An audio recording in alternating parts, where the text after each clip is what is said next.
Assalamualaikum.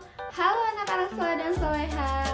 Minggu ini kita jumpa lagi bersama Ibu Guru dengan tema binatang ciptaan Allah. Subtemanya adalah binatang serangga. Kali ini Ibu Guru sedang ada di sebuah taman nih. Kira-kira ada serangga apa ya yang bisa kita temui di lingkungan ini? Kita lihat yuk. Check it out. Halo, namaku adalah laba-laba. Aku adalah hewan terestrial atau hidup di darat. Ciri khasku berupa kemampuan membuat jaring yang digunakan untuk menangkap mangsa. Aku hewan yang bersifat karnivora dan memakan hewan kecil seperti serangga berupa nyamuk, lalat, semut, dan belalang yang tertangkap di jaringku. Tubuhku memiliki 4 pasang kaki atau 8 buah, memiliki 2 segmen tubuh atau kepala yang bersatu dengan leher dan perut. Jaring laba-laba keluar dari bagian perut. Teksturnya sangat lentur namun kuat sehingga mangsaku sulit lepas dari jaringku. Aku merupakan salah satu hewan yang menoreh tinta emas dalam sejarah Islam. Aku diperintahkan Allah untuk melindungi Rasulullah Shallallahu Alaihi Wasallam dan Abu Bakar ketika berada di Gua Tsur bersembunyi dari kejaran kafir Quraisy. Aku menolong Rasulullah dengan membuat sarang di mulut Gua Tsur sehingga mengelabui kafir Quraisy. Bahkan di antara keistimewaanku ada salah satu surat Al-Quran yang dinamakan surat Al-Ankabut. Semut kecil, saya mau tanya, apa kamu di dalam tanah tidak kegelapan? Hai teman-teman, perkenalkan aku adalah semut. Aku punya 3 bagian tubuh utama, yaitu kepala, dada, dan perut. Aku juga memiliki bau khusus sebagai tanda bahaya. Aku memiliki 3 pasang kaki beserta cakar-cakar yang kecil. Aku bernafas dengan spirakel, yaitu lubang-lubang kecil yang ada di dada. Aku memiliki mata majemuk dan memiliki indera penglihatan yang buruk. Aku juga tidak punya telinga loh. Tapi aku punya antena yang bisa digunakan untuk membau, merasakan getaran di sekitar, dan juga menyentuh. Meskipun aku memiliki ukuran tubuh yang kecil, namun aku merupakan hewan yang tangguh dan bisa bekerja dengan giat untuk kepentingan semua organisme dan di lingkungan sekitar aku. Manfaat semut bagi lingkungan manusia yaitu bisa menyuburkan tanah, membantu menyebarkan benih, dan pengendali hama alami. Makananku hampir semua aku makan loh. Mulai dari remah-remah camilan kalian, lalu buah, sayur, biji-bijian, sampai bangkai hewan lain. Tapi ada juga jenis semut yang memilih-milih makanan. Misalnya, ada semut yang lebih suka makanan dari protein atau yang berlemak. Kemudian ada juga yang suka jamur. Ada juga yang suka manis-manis, teman-teman. Jadi sebenarnya setiap semut itu punya kesukaannya masing-masing. Nah, kira-kira ada teman-temanku yang lain juga nggak ya di sini? Kita lihat yuk, check it out.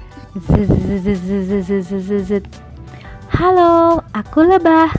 Ini adalah sarang yang digunakan sebagai tempat tinggalku. Bagian dalam sarangku bentuknya seperti heksagonal atau segi 6 yang terbuat dari semacam lilin. Dan aku, si lebah, menggunakan ini untuk menyimpan madu, polen lebah, telur, larva, dan pupa lebah.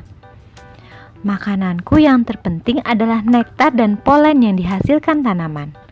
Nektar itu adalah cairan manis yang terdapat di dalam bunga tanaman. Dan aku si lebah berfungsi penting loh sebagai serangga penyerbuk utama. Kesukaanku akan nektar dan serbuk sari membantu penyerbukan silang tumbuhan. Dalam penyerbukan buatan tanaman tertentu, aku si lebah dipiara dalam kurungan berisi tumbuhan yang akan disilangkan. Dan tahukah, hasil aku yaitu madu bermanfaat loh bagi manusia untuk makanan dan juga sebagai obat. Hola, hola, hola, teman-teman. Aku adalah Ulil, ulat kecil yang lucu. Nah, lihat. Ini bagian-bagian tubuhku. Nomor 1, yang paling atas adalah kepalaku. Di bawah kepala, nomor 2 adalah dadaku. Di bawahnya lagi, nomor 3, perutku. Lalu nomor 4 namanya spiraculum. Nomor 5 kait anal. Nomor 6 tungkai perutku loh. Nomor 7 itu segmen. Dan 8 adalah tungkai dadaku. Aku memiliki tubuh yang lunak yang dapat tumbuh dengan cepat. Ukurannya beda-beda.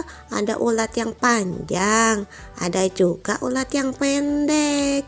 Bentuknya, bila aku berjalan, tubuhku menggeliat-geliat. Biasanya orang-orang agak jijik melihatnya. Hihihi. Oh iya, makananku adalah dedaunan hijau yang segar.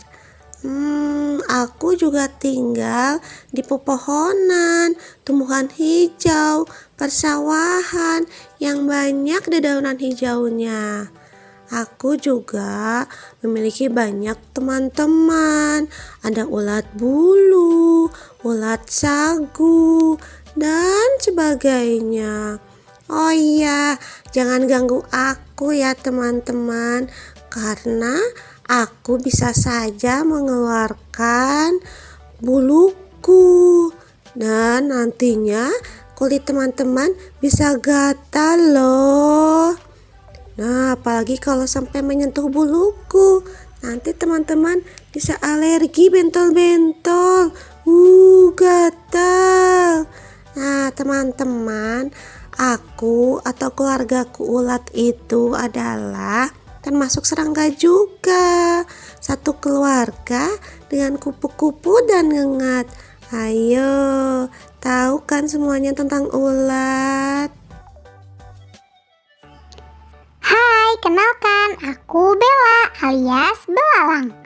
Aku termasuk jenis serangga yang memiliki antena yang hampir selalu lebih pendek dari tubuhku dan juga memiliki ovipositor pendek. Pada umumnya, tubuhku bersayap, walaupun sayapnya kadang tidak dapat dipergunakan untuk terbang. Nah, belalang betina umumnya berukuran lebih besar dari belalang jantan. Aku lebih menyukai kawasan alam terbuka yang lembab dengan banyak rumput serta tanaman rendah lainnya. Meskipun beberapa spesies lainnya hidup di hutan ataupun hutan belantara, dan beberapa lainnya juga berada di tebing, tanah, dan bebatuan lembab berlumut dan mengkonsumsi lumut. Selain berada di tebing, tanah, dan bebatuan lembab, banyak juga spesies belalang yang hidup di padang rumput dan sering menyerang ladang petani sekitar. Populasi belalang yang berlebihan akan sangat merugikan petani jika menyerang tanaman di perkebunan. Hai teman-teman, ada yang kenal aku? Aku adalah kunang-kunang, serangga kecil yang dapat mengeluarkan cahaya yang jelas terlihat saat malam hari. Cahaya ini dihasilkan oleh sinar dingin yang tidak mengandung ultraviolet maupun sinar inframerah dan memiliki panjang gelombang 510 sampai 670 nanometer. dengan warna merah pucat, kuning atau hijau dengan efisiensi sinar sampai 96%. Cahaya kunang-kunang berperan sebagai tanda peringatan untuk mengingatkan antar sesama jenisnya tentang adanya ancaman bahaya maupun peringatan bagi serangga dan burung pemangsa agar tidak memakannya. Sebab zat pemicu pembentuknya cahaya kunang-kunang berasa pahit. Kalaupun ada serangga pemangsa yang nekat, mereka biasanya memakan tubuh kunang-kunang dan dari bagian kepala terus hingga ke bagian belakang, kecuali bagian perut yang tidak dimakannya. Makanan kunang-kunang itu adalah cairan tumbuhan, siput-siputan kecil, dan cacing maupun serangga lainnya. Wah, Masya Allah, ternyata banyak sekali ya binatang, serangga yang bisa kita temui di lingkungan sekitar kita. Seperti ada laba-laba, ada lebah, ada semut, ada belalang, ada ulat, dan juga ada kunang-kunang yang bisa kita temui pada malam hari. Dan sampai jumpa lagi di video menarik berikutnya. Sampai jumpa. Assalamualaikum.